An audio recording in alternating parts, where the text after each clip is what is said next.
Hi there and welcome along to the 12th row of the 12 rows of Christmas. So, on the 12th row of Christmas, my true love gave to me 12 times 5 minutes. Yeah, it scans, honest. Sing it, it scans. What we're going to do is a 60-minute row, but we're going to break it into 5-minute chunks, okay? So there's no rest in between, it's just going to be a total 60-minute row. But what we're going to do is we're going to increase our stroke rate and pace, and then we're going to go back to the beginning, increase stroke rate and pace. So we're going to start at 18 strokes a minute, then 20, 22, 24. Then we're going to go all the way back down to 18 again, 20, 22, 24, and then all the way back, 18, 20, 22, 24. And that will then be your hour done, okay? Now, as far as your pace is concerned, well, this I want you to gauge depending on how tired you're feeling after a few days of kind of rather tough workouts. So I'm going to give you a range, okay? So for the 18 strokes a minute, I want you to start somewhere between 2K plus 20 to 24. It's quite a large range there. So if you're feeling quite tired, start all the way down on 24. Bearing in mind, this is an hour we're rowing for. If you're feeling really kind of up and energetic, start at 2K plus 20. Then when we go to the 20 strokes a minute, I want you to go 2 seconds faster. When we go to the 22s, I want you to go 2 or 3 seconds faster. And when we go up to the 24s, I want you to go 2 or 3 seconds faster again. And then we dial it all the way back to the 18s again, and then that's it, okay? Right? And of course, you can reassess as you go through. If you start off quite fast, you can slow down to the 2K plus 24 for the 18s on the next one if you're like, oh, I was a bit overzealous there. So it's just, we've got an hour's worth of rowing. This is a nice way to kind of get it all out of our legs, finish off the 12 rows of Christmas. And if you're rowing this in time for the holiday challenge, then it's a good way to get probably somewhere between 14 and 16,000 meters by the time you roll in the warm up and the cool down and stuff, okay? So let's get into that warm up of which I just spoke. So head to the front of your machine and set your drag factor first on the Concept 2. If you don't know what drag factor is, then please check out the video I have on this YouTube channel. I set mine to run about 125, if that helps. If you're on a non-Concept 2, then set the resistance so that you have a good weight. It feels like you're having a nice row, but you don't have to heave against it, okay? Especially on this 60-minute row. Next up, for your monitor, set it to eye height if you can, so you don't have to look up and you don't have to look down, both of which will affect your posture. And finally, if you can adjust the foot plate height, then please set it to a point where you can come into the front of the machine with your shins pointing vertically, okay? If they're too high, you might not quite be able to get there. Too low, you might go scooting straight past that, and that can cause kind of power leaks and injury, and nobody wants that. So, 4-minute warm-up, I'm going to do this at 18 strokes a minute, and to start with, I just want you to think about putting in just some kind of power from your feet, so you can think about that getting into your hands, and then we'll start to speed up to around about 2K plus 20 pace, okay? Okay, here we go then, in 3, 2, 1, and we're off. So when I say some kind of power, it really is just push enough with your legs that you can feel you're putting some power in, so that you can think about the timing between pushing with your feet and your hands picking up the handle. And by picking up, I mean the handle connects to whatever your machine uses to go. Whether that's like a flywheel on the Concept 2, or a water wheel, or, I don't know, hamster wheel. But the point is, you push with your feet, and at exactly the same time, you want your hands to connect to the machine. And that's how you get the power to make sure it goes into the, well, machine. It helps to have a forward tilt over your hips too. That's important. And straight arms as you push your feet into the machine. And that way the power will flow through your body into the machine. Crikey, I feel like I said the word machine a lot there. Right, so get your speed up to around about 2K plus 20 if you have a monitor that shows you your 500 meter split time. And remember, your 2K training pace is your current time to row 2 kilometers divided by 4. So if it was 8 minutes for your time, it'd be 2 minutes plus 20 seconds for the pace I'm saying now. Well, that was confusing. Hang on. one foot on the ground. Row will just one leg in. What I mean is your 2K training pace is your 2K best time right now divided by 4. And that gives you your average 500 meter pace across that 2K. And then because I was saying 2K plus 20 for the pace, that's why I said plus 20. Change feet. So it's not, your 2K training pace isn't your average plus 20. Have I really messed this up?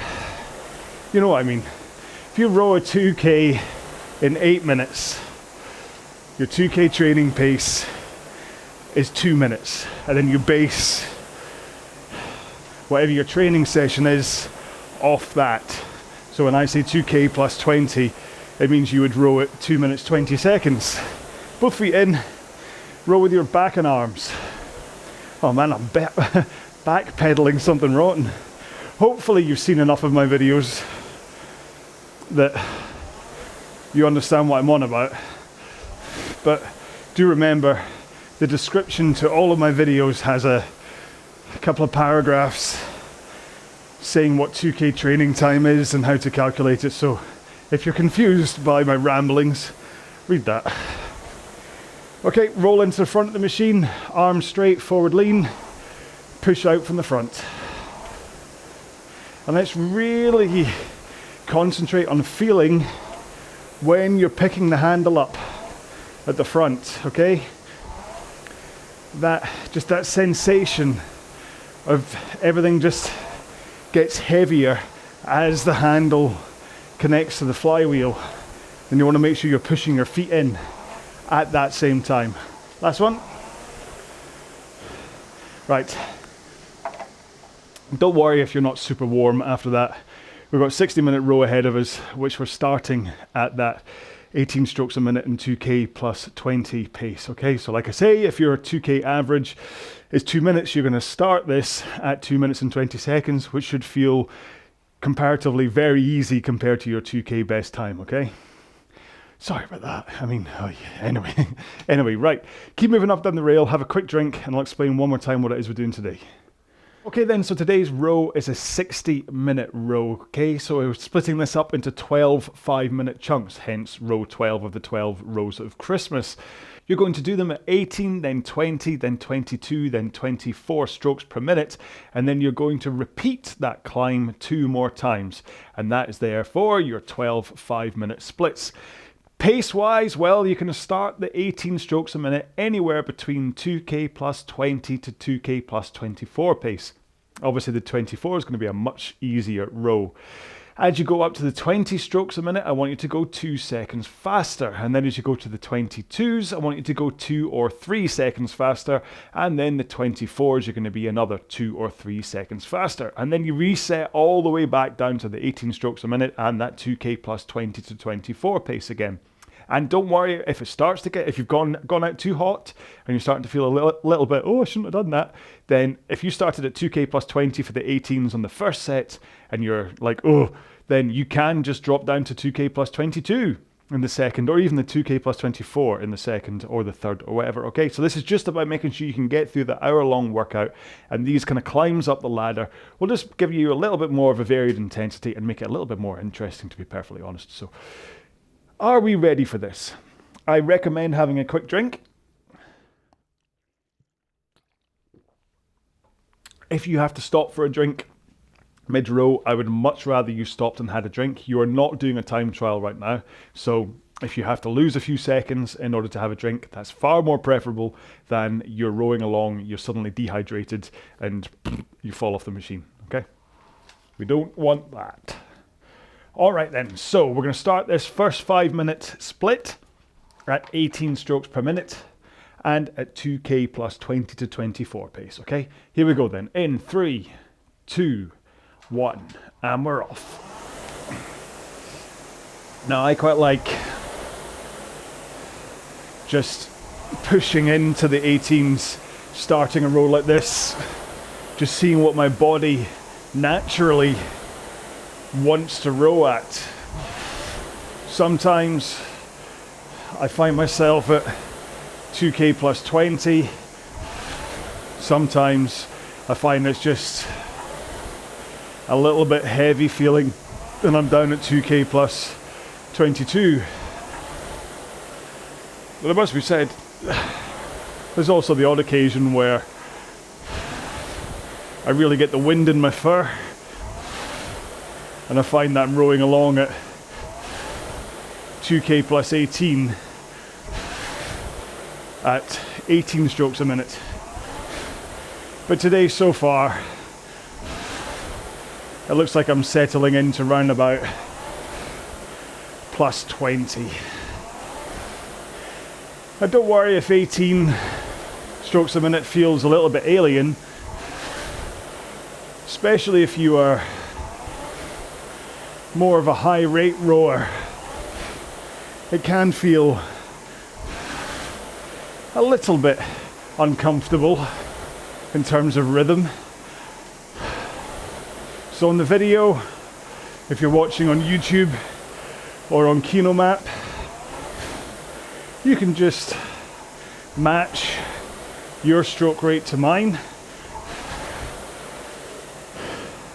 And on the podcast,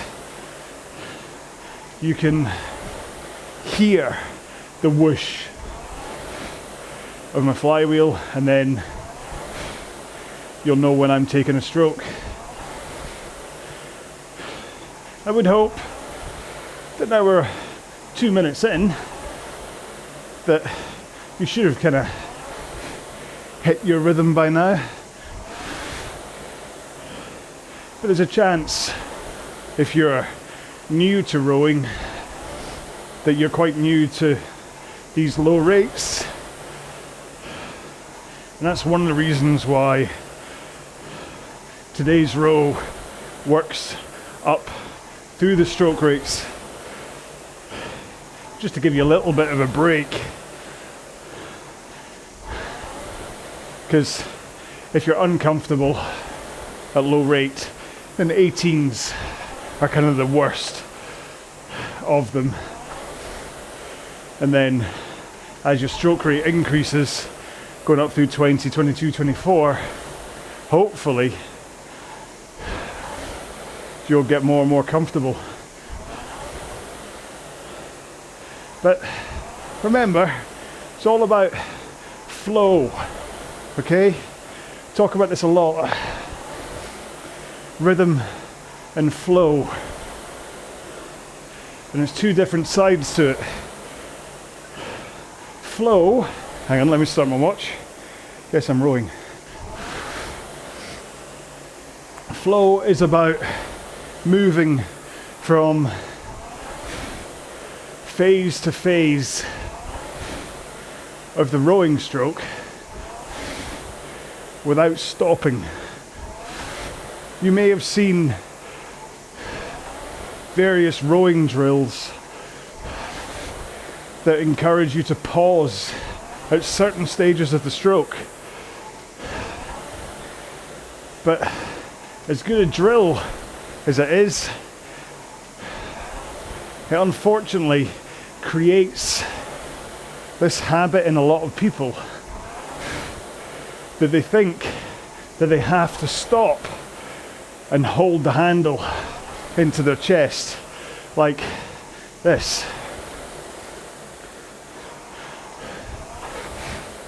Okay? Which you don't want to do. You want flow. Everything moves. You're never stopped. The finish becomes the recovery, which becomes the drive. Okay? So that's what flow is about, is this constant moving. Right, 2 strokes, 1 more. And let's go up to 20 strokes a minute.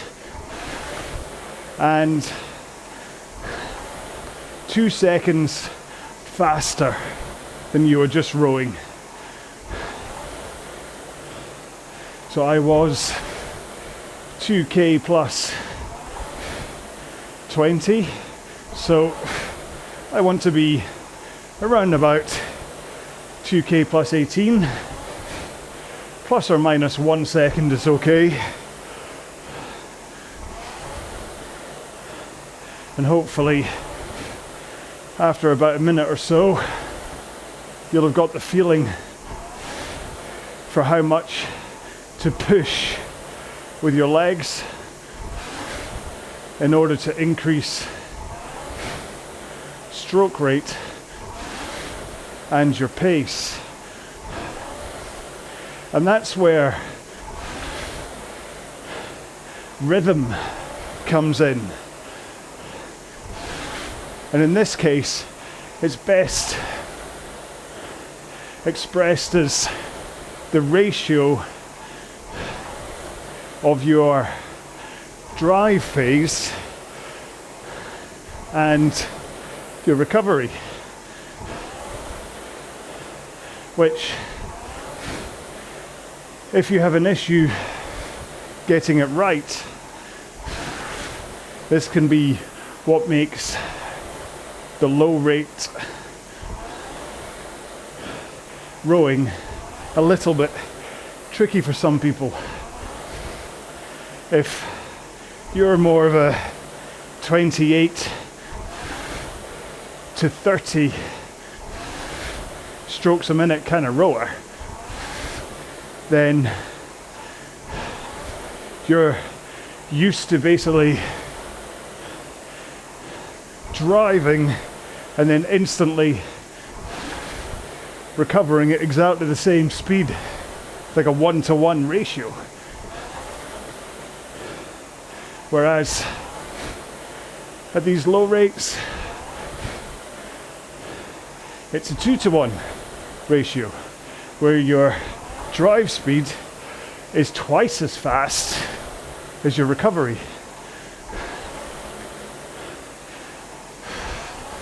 So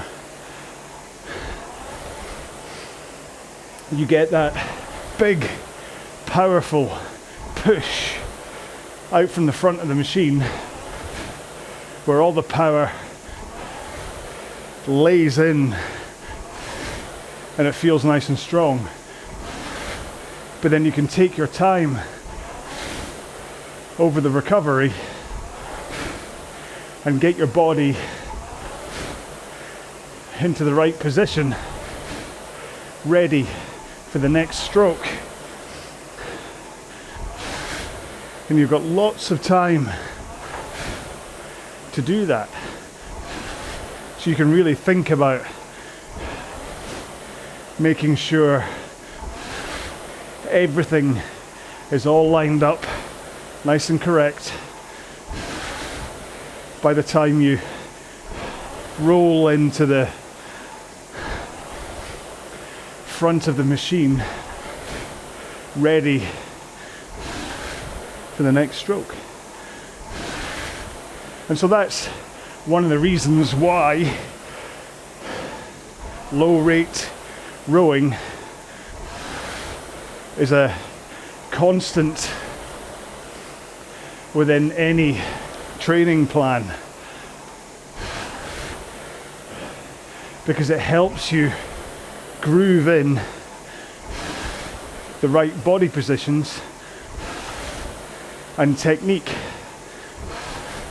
so that when you do go nice and fast, like day 11's 45-second sprints, your default technique that you just fall into when you have no time to think is hopefully being ground into your body as a good one because of these kind of low rate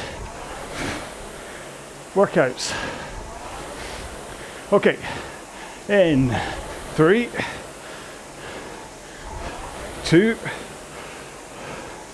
1. We're going up to 22s. So push a little bit harder with your legs. And what that should do, once you get the amount right, is increase your drive speed Remember I was saying the ratio of 2 to 1. That still maintains down at 22 strokes a minute. So when you have a faster drive phase compared to the 20 strokes a minute, your recovery phase is slightly faster too. And that then becomes your faster stroke rate. And then when you combine the fact that you are putting in more power into the machine in order to increase your stroke rate, and that then results in 2 strokes per minute more than when you were rowing at 20, obviously, then that is how your pace can naturally go up by 1 or 2 seconds.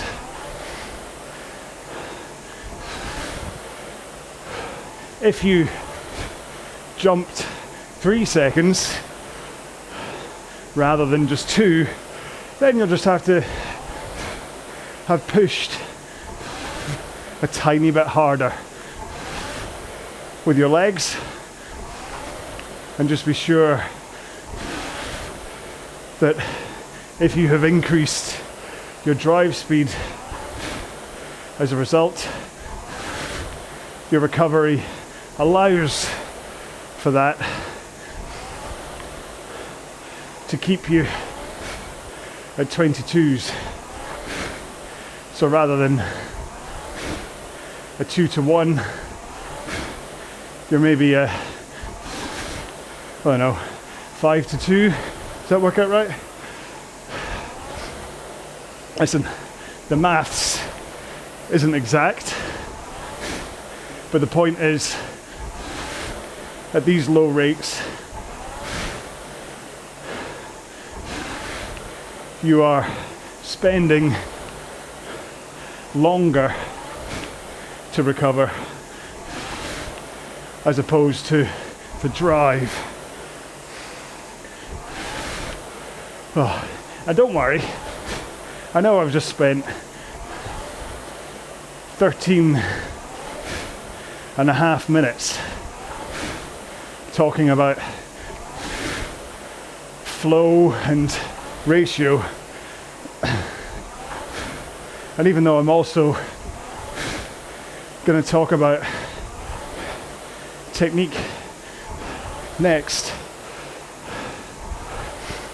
I'm going to try and make sure this isn't a totally dry John Talks technique for an entire hour. But it is important,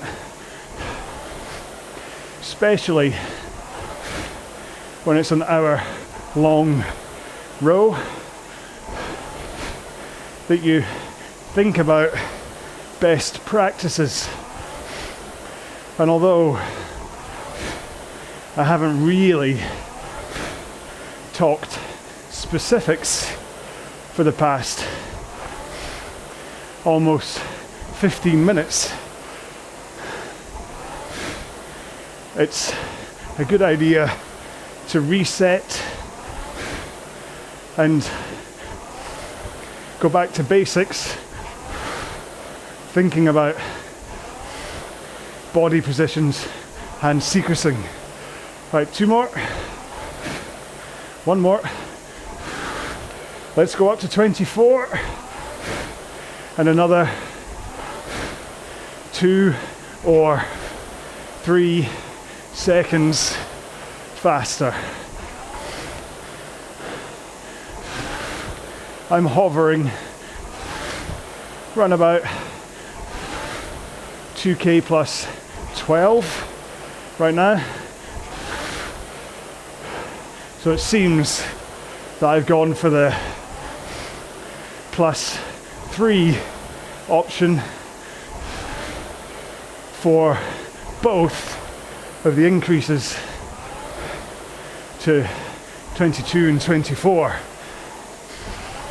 And remember,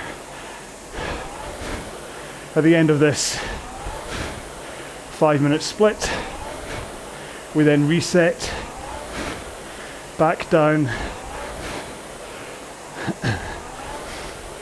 to 18 strokes a minute again. And when that comes, all it is less of a push with your legs to reduce the force of your drive, which gives you a slower drive speed and less power going into the machine.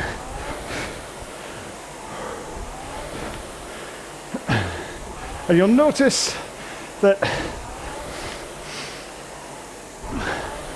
all I've talked about here is the legs when it comes to your technique and changing pace and power.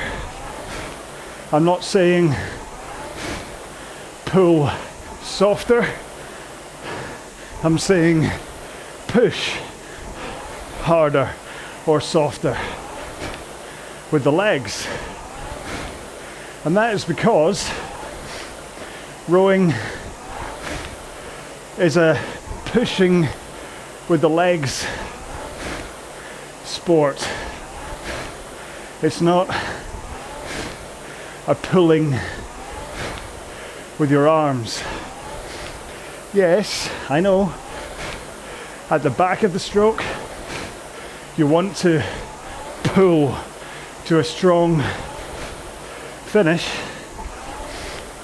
but as far as the main power coming in, that's pushing. And basically, if this was on the water rowing, then at the catch here, at the front of the machine, you would be placing the blade of the oar into the water, and then as you pushed the power from your legs into the boat,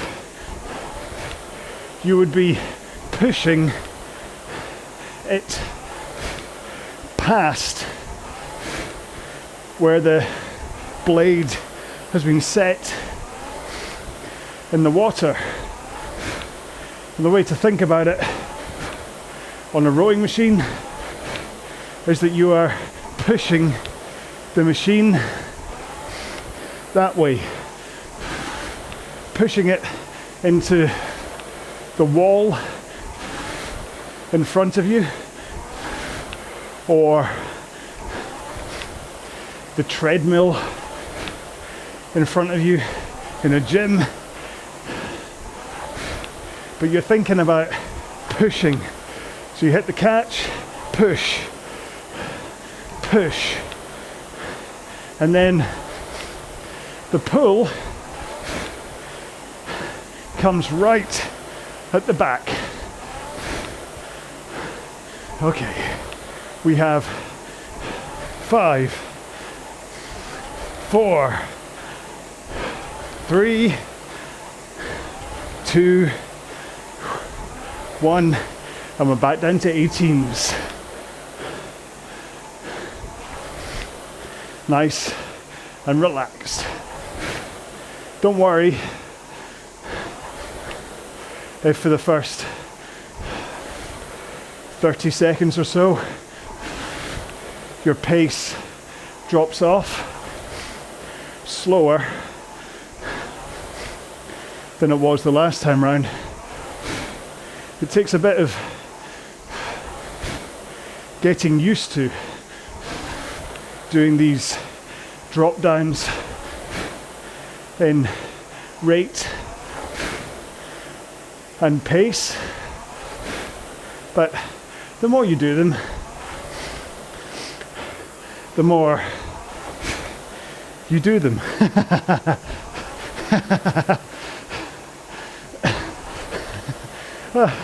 I can't breathe.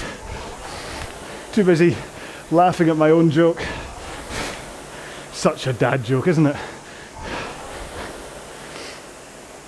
But hey, Christmas is just round the corner.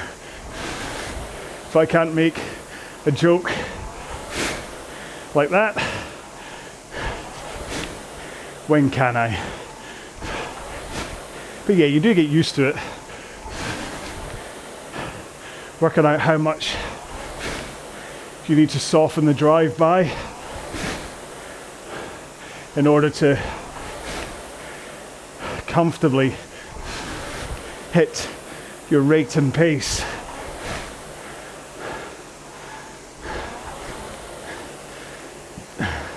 And this is kind of why I talk about that groove of grinding the technique into you, so that you're not thinking about like 4 different things. You're not trying to think about your legs and your back and your arms. You're not thinking about how far to slide. You're just thinking less of a push,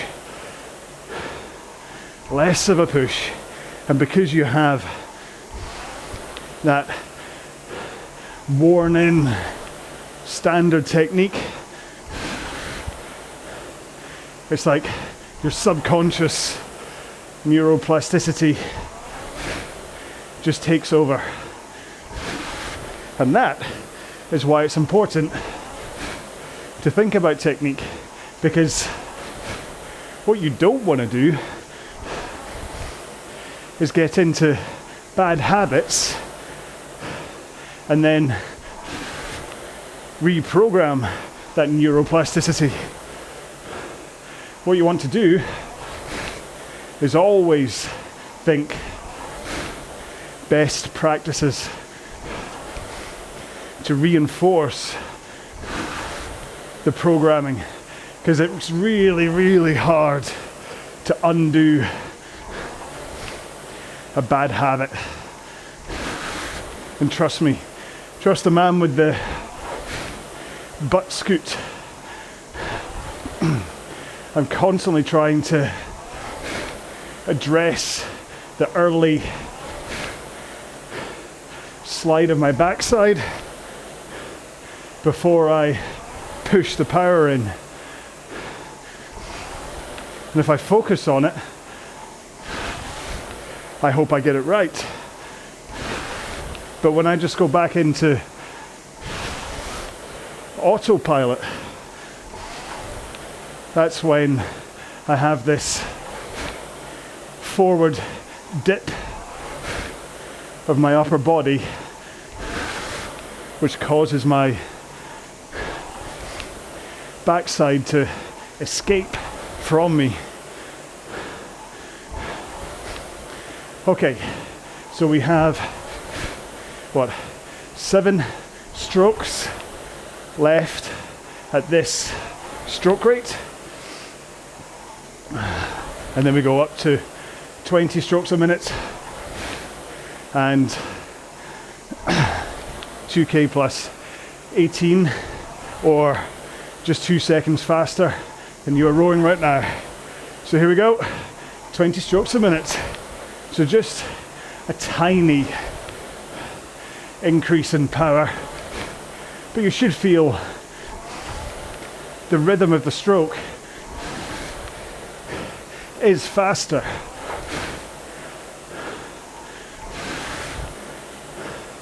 So Here we go then. What are the positions to be in through the stroke?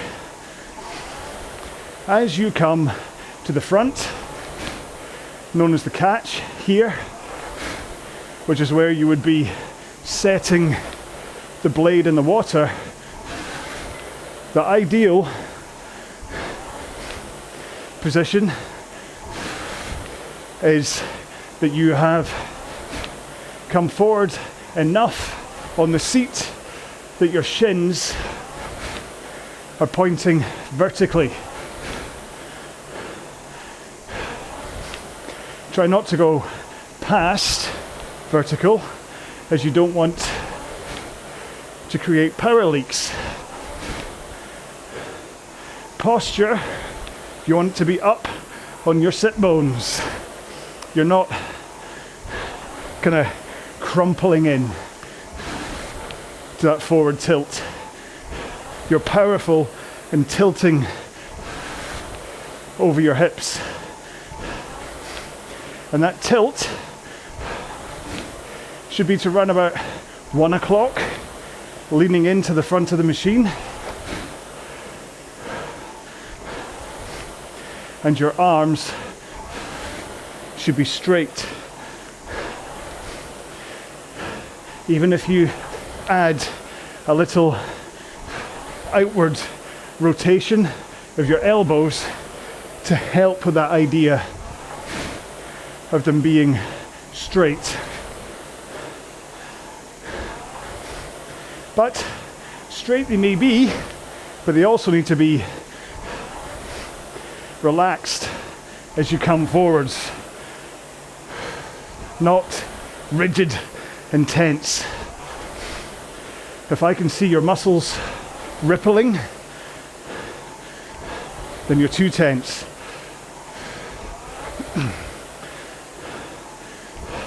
Chin neutral, so you're looking straight ahead.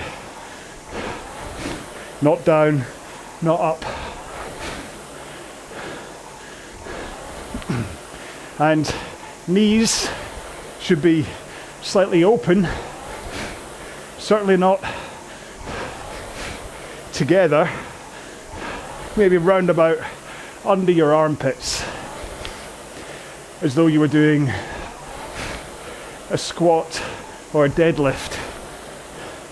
You will see some people with their knees outside their elbows. Usually that's people with flexibility issues, and in order to come forwards enough they have to splay their knees. But hang around after the cool down today, and hopefully for all my future rows there's a stretching session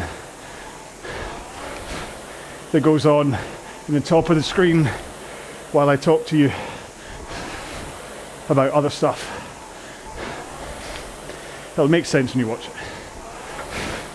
But yeah, knees under your armpits, arms straight, back tilted over your hips. Powerful posture. Slide until your shins are vertical, and then you push your feet into the foot plates to get that power in. But you hold that forward tilt and your arms just brace against the power. You're not pulling. Okay, 3, 2, 1, up to 22s, and 2 or 3 seconds faster, and we have made it further than Bon Jovi have ever made it, because We are past halfway there.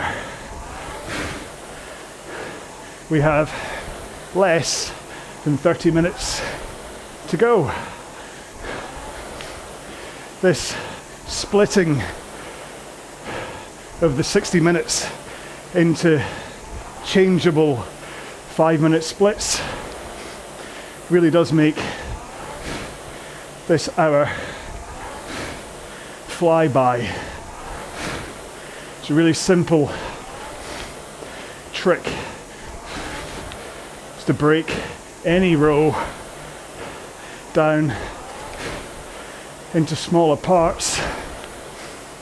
Even a 1 kilometer, if you just think about it 100 meters at a time,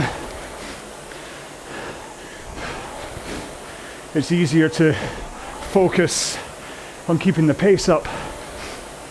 Or 250 or 500 for a 2K, 500 meters or 1,000 for a 5K or 6K, maybe 3 minutes for a 30-minute row, 1 kilometer chunks for a 10K, 5 minutes for an hour. I mean, listen, I'm not going to keep going on, but you get the gist. Find a smaller bite that you're happy looking forward at without worrying about the rest of them. Because that's, especially in a 2K, that's the killer. It's not the current 500 meters you're rowing. It's when you look into the future at the rest of them that it starts to get scary. Anyway, so you push with the feet, you hold that forward tilt, and vitally you keep your arms straight. So as you push, your arms are just hanging off the handle. You're not pulling. You brace against the power, hang off the handle, and then the force of that hang naturally comes to a finish as you pull the handle to your chest at the back of the stroke. But let's not forget your back. So you keep that forwards tilt until your legs are about halfway done. And then you swing from that forwards to that backwards tilt.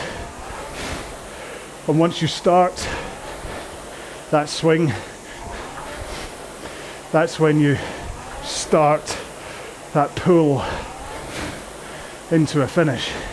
Okay, 2 strokes. One more.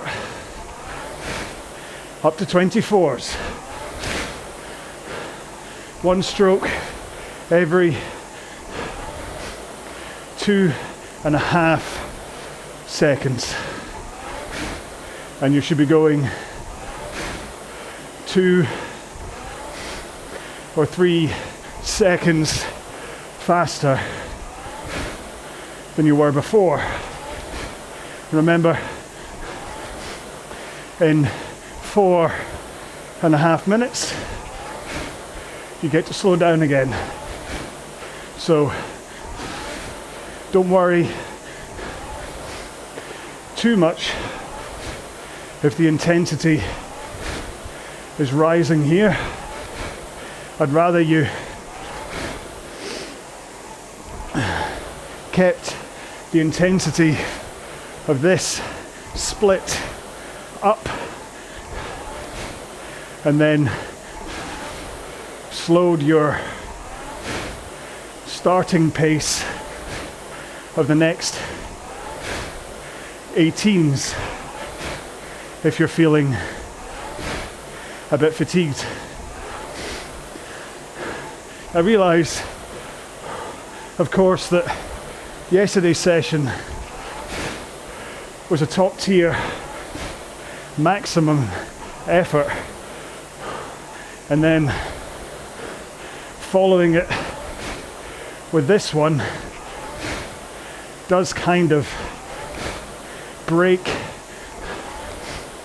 my usual programming of always following a top or mid intensity with a low. But that's why I gave you the pacing options, and also I'm going to assume and hope that you are taking a rest day after this one. If you've done all 12 along with me, that rest day will be Christmas, when you can spend a lot of time refueling with turkey and vegetables.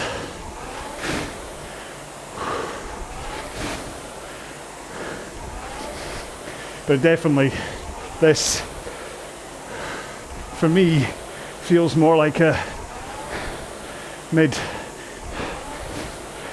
row than bottom. But it's not a top, which is quite crucial. Okay, where'd we get to? So you pull the handle in, and you want your wrists to be flat as you pull in, or at least you don't want to be turning down, and you don't want to be flicking up. Try to find an in-between. It may help to have a slight outwards flare of your elbows, but I emphasize slight, unless you have good reason to. I don't recommend being total chicken wings and going with elbows in line with each other through your chest, because that shifts the power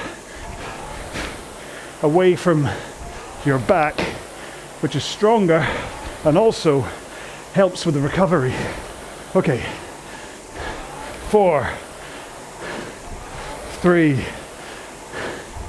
2, 1, back to 18s.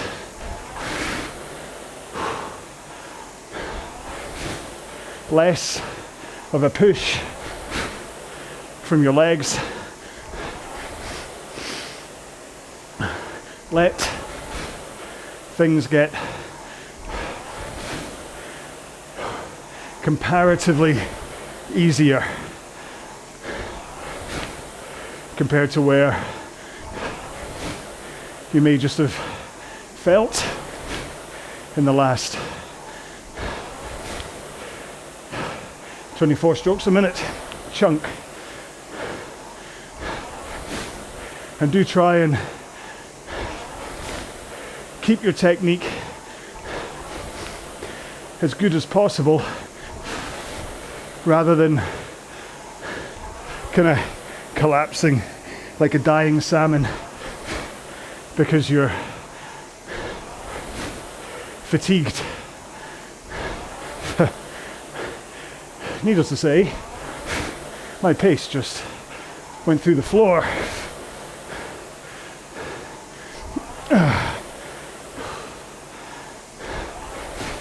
So the pull of your arms at the back of the stroke,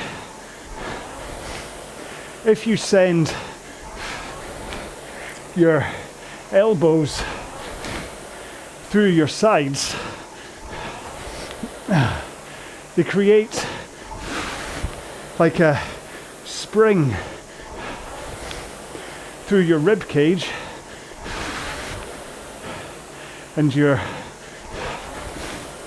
intercostals and the compression of your back muscles.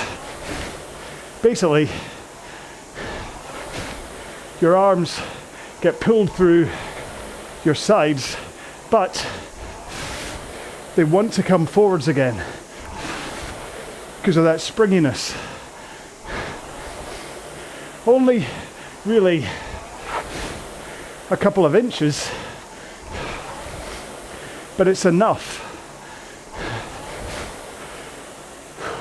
to set the forwards momentum of your arms in motion, which, if you have a well-serviced machine with a tight enough shock cord, you should feel the handle also wants to pull your arms forwards. So you get that double hit. The momentum of the springiness of your arms and the return of the handle. Get your arms out nice and straight at these stroke rates. And then as your arms start to recover, that's when your body is triggered to rock back over your hips. Again, just because of the momentum of your arms moving forwards. And so what should happen is that by the time your arms are straight and past your knees, your back should be in the perfect forward lean before you bend your knees. And that forward shift means that as you bend your knees, you effortlessly roll towards the front of the machine, ready for the next stroke. Okay, 3, 2, 1. Up to 20s and 2 seconds faster. Be really interesting to see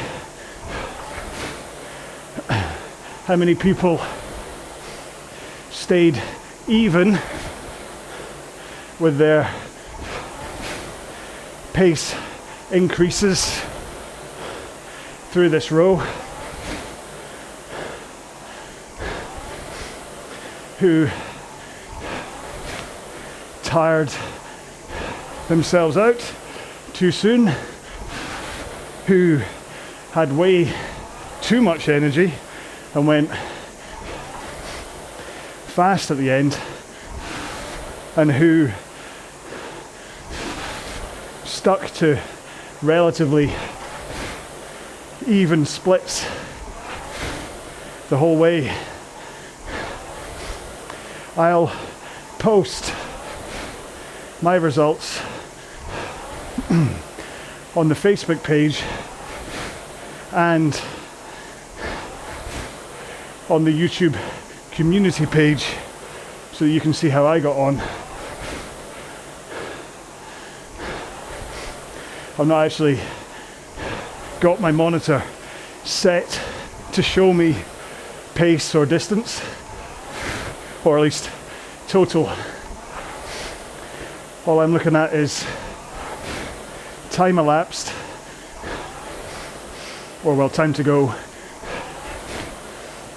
stroke rate, pace, or current pace, total distance, heart rate, and force curve. To get there, press the second button down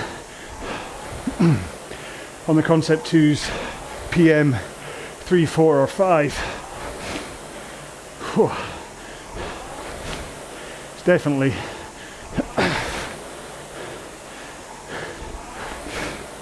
getting tougher. My heart rate is up where it was during the 24s last time round, so the cardiac drift of exertion is quite understandably in a upward trend, having been rowing for over 48 minutes now.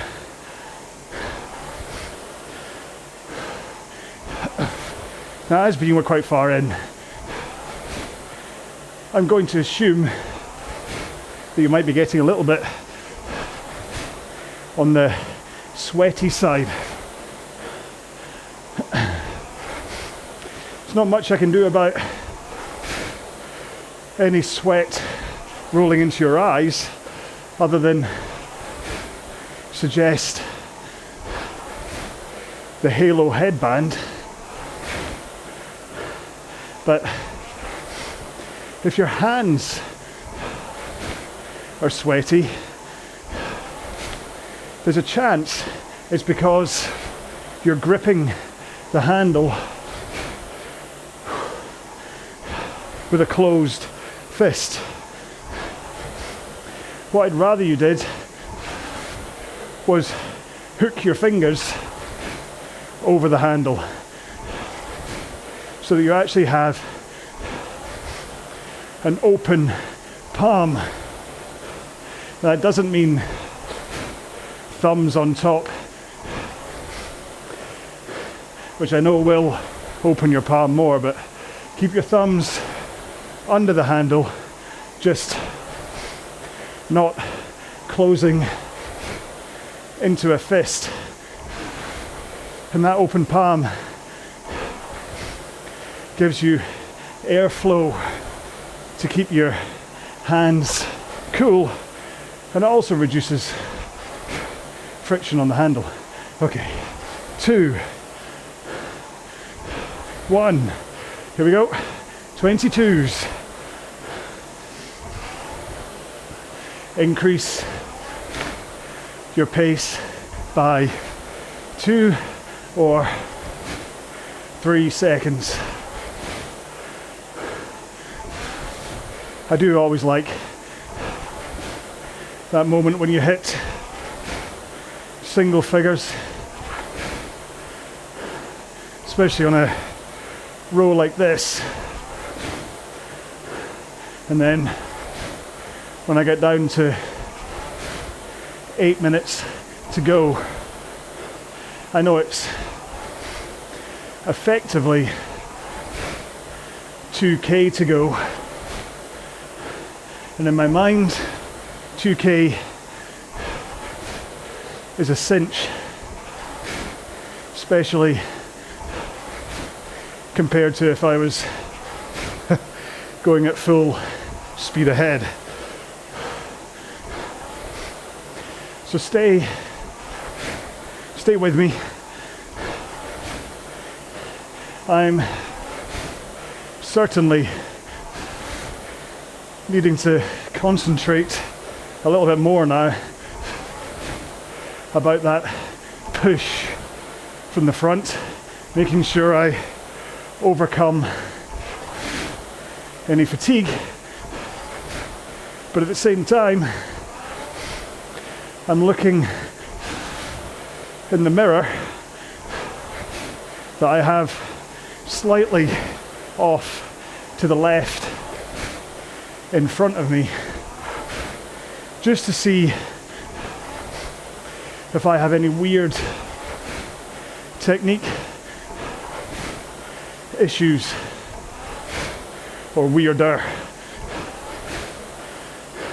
I think I'm possibly collapsing my posture, but then say we've been averaging 20 strokes a minute for 52 minutes. That's 1,040 strokes so far. So I think I'll forgive my back for feeling a little bit tender, especially as being, this is the first time in a couple of months that I've done a solid 60, or well, 53 so far. I've done intervals amounting to 60 with rests, but I think it's been about 3 or 4 months since I've done a straight 60, even at this lower stroke rate. I was about to say lower intensity, but as I come into the last 6 minutes, as much as it's very much achievable,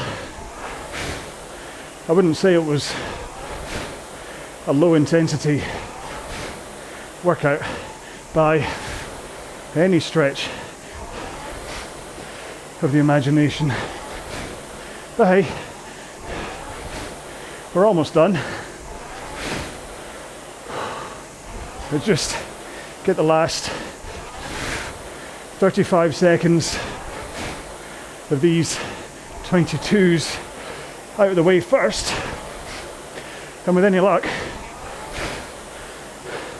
the last 5 minutes of 24s will fly by. Okay, almost there. Okay, in 2, 1, push harder, get the pace up. It's up to you if you want to try for a fast finish and see if you can finish these 24s stronger than before. But maybe you just want to sprint that last minute.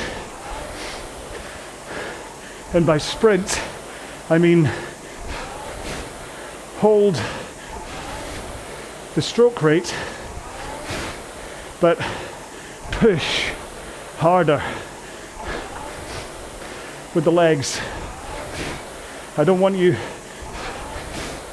blowing the 24 stroke rate.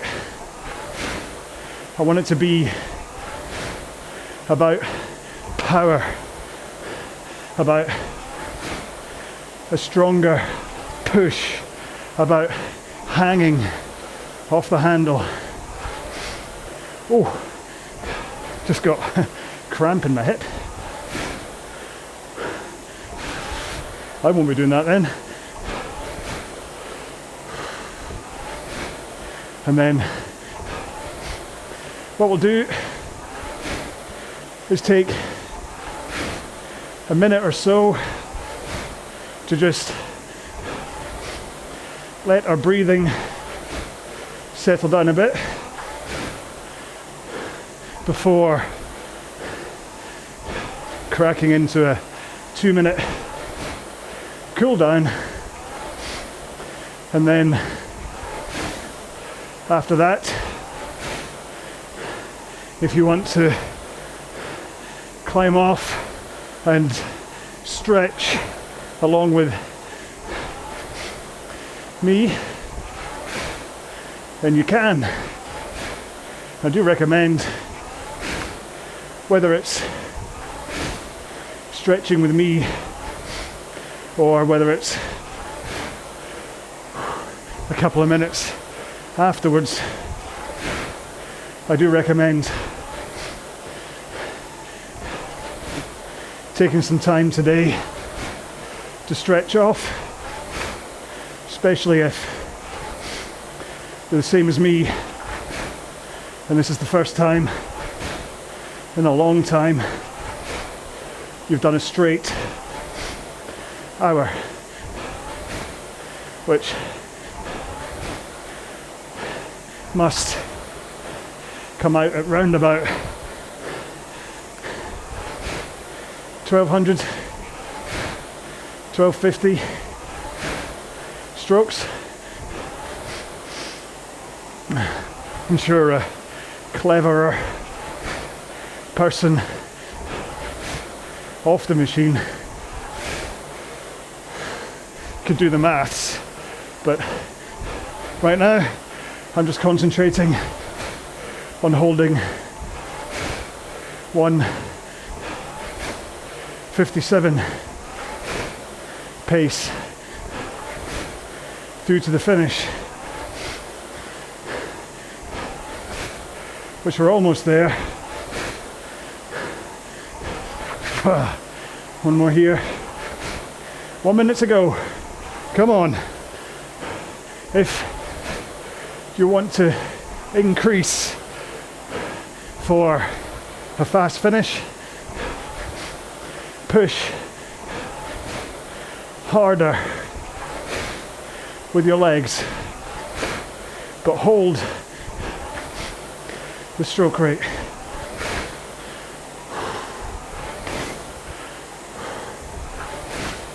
Okay, 12 strokes to go.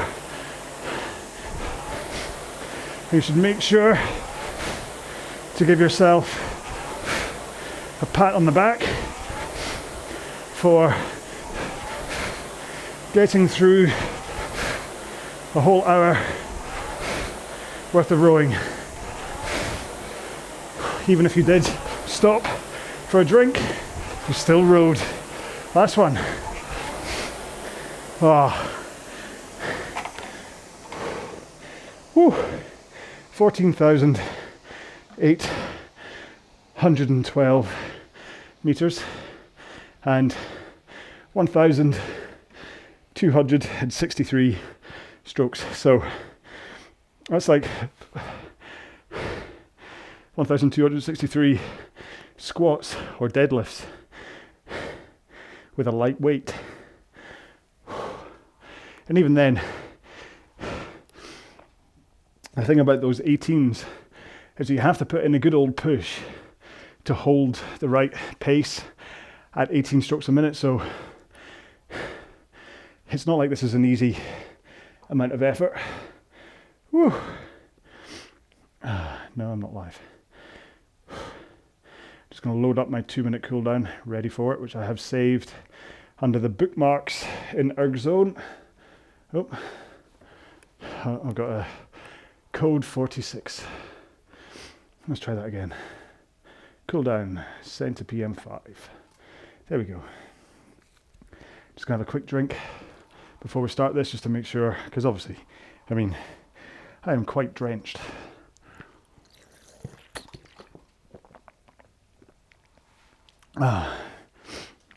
Okay. Let's row along to a cooldown. Look at me getting the branding. In 3, 2, 1, go. Try and do this. Start off about 18 strokes a minute and 2k plus 20 to 25 pace. But after about 30 seconds, just ease off the pace. You'll have got the activation of your muscles by then, and you can just start to cool down to, there we go, to ease off your muscles and tendons and bones and your brain and yeah.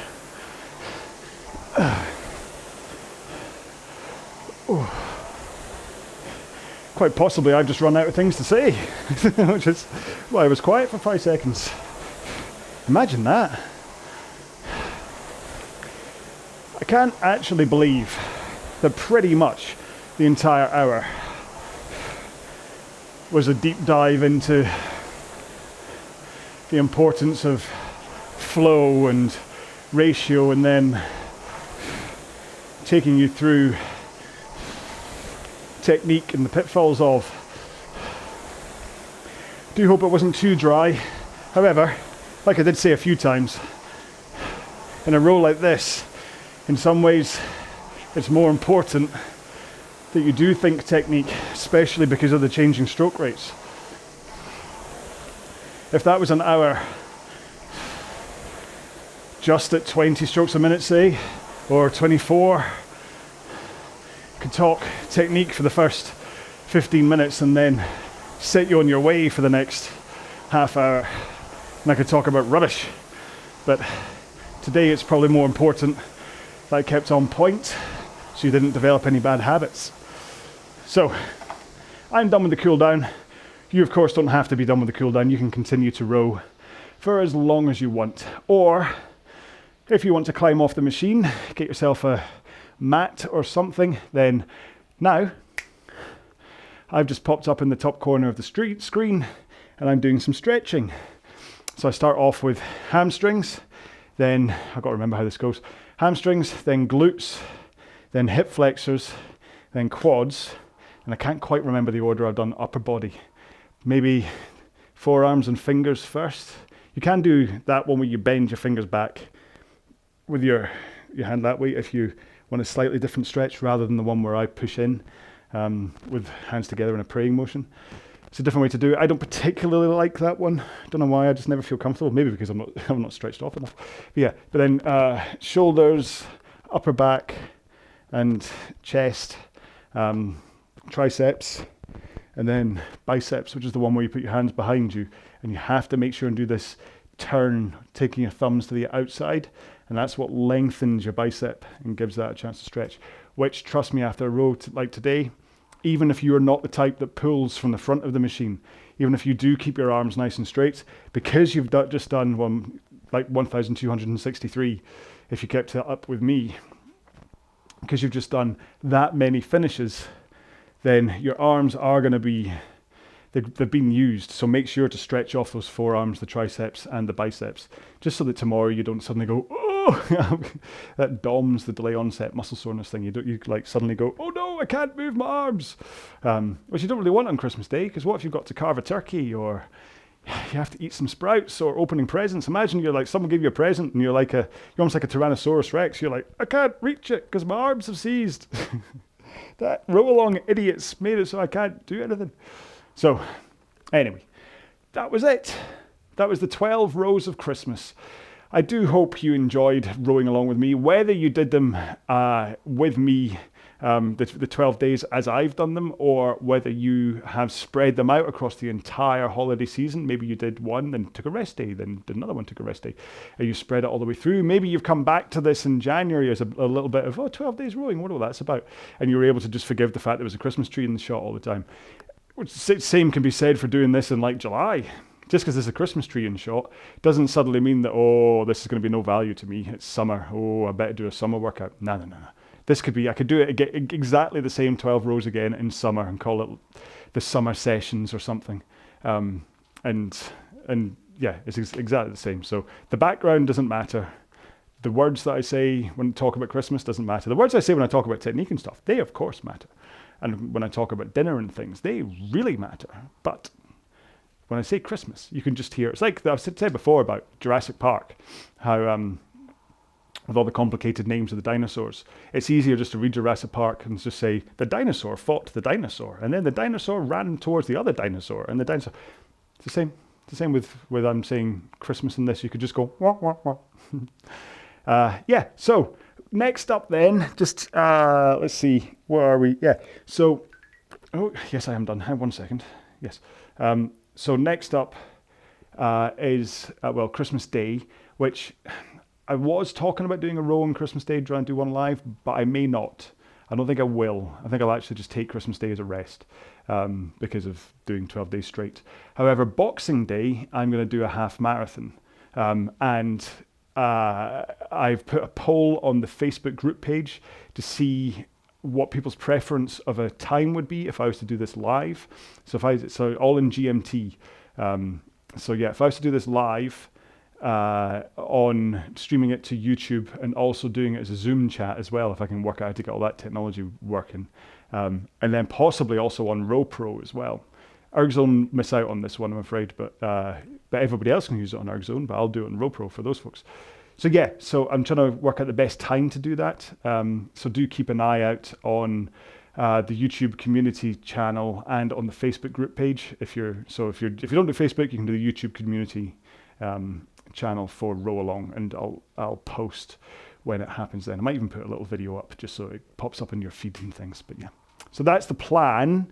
All things going well. There's always a chance that I haven't cooked the turkey enough, and it comes to Boxing Day, and I just have to spend the whole day in bed. Because I've poisoned myself. You never know. But that's currently the plan. I think it's very hard to plan anything nowadays, isn't it? Yes. That said, I'm still really hoping that my trip to Vegas happens at the beginning of January, so fingers crossed. Yeah. And that Davey Roth doesn't cancel his... That would be the worst outcome, would be that I'm able to fly to Vegas, but Davey Roth cancels or whatever, and I'm kind of just in Vegas for a few days going, oh, there's no point me being here. I'm taking my camera, so if that happens, I'm just going to hit the gym and just make a whole bunch of row-alongs in Vegas. So anyway, right. So we're done. I might as well say goodbye. Hopefully that fella in the top corner has stopped all of his stretching nonsense, or getting close to stretching it, and he'll do his little wave goodbye to you. And yeah, and hopefully you enjoyed this one, and hopefully you stretched. If you haven't, please make sure and stretch. Please make sure to drink something. Maybe if you have anything with electrolytes in it, get some salt back in your system, having possibly perspired as much as me over the past hour. Yeah, and then if you're doing this on Christmas Eve, then I hope if you are celebrating Christmas, if that's your thing, then have an amazing Christmas. I know I am in my house. That's what we celebrate. So we are looking forward to Christmas presents around the tree. If you do something else, if you are not a Christmassy type person, then I hope you just have a good 25th of December and whatever your festivals that you're doing as well. Everybody who has a holiday should be celebrated. That's the way I see it. Everyone is all on this planet breathing the same air and fighting the same fight. So we need to We need to love each other and look after each other. Hey, full of Christmas spirit. It's Jack Danielson here. That's why. No. Just that's my Christmas message, is that let's just love each other and look after each other. I think that's the very least that we can do at this rather strange time, and at a point when we're all sitting together, hopefully at a table, eating food. We should look around. Remember those that are with us. Remember those that have gone. All right. I will see you. I've just made myself emotional because I just suddenly thought of my mum. I'll see you in the next row, which will hopefully be Boxing Day. Have an awesome celebrations of whatever you're doing, and I'll go get a hanky and sort myself out. Thank you so much. Look after yourself. Stay safe. Be well. Bye-bye.